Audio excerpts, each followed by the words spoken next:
Welcome to Samba Samba. Enjoy the video. You start by importing your footage and immediately duplicating the main clip. This creates the base for depth.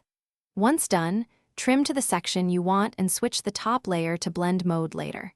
Make sure to place a solid color or blurred background on a lower track so the foreground pops.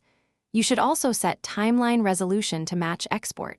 This prevents scaling artifacts. Now you have the essentials and the first actionable structure to build the 3D screen effect.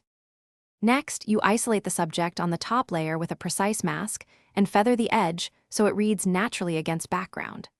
Once the mask is clean, scale the duplicated layer down slightly to simulate depth and offset it a few pixels horizontally or vertically. This creates a virtual Z separation.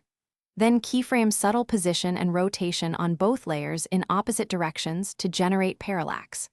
While doing this, keep motion small. Exaggerated movement breaks the illusion. To finish, paint a soft shadow beneath the isolated subject and blur it to ground the element.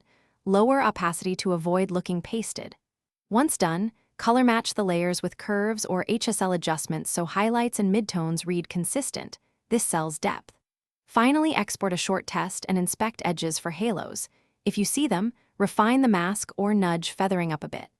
If parallax stutters, reduce keyframe easing and smooth motion curves. That single tweak usually fixes jitter. Thanks for watching. Consider subscribing if we helped you.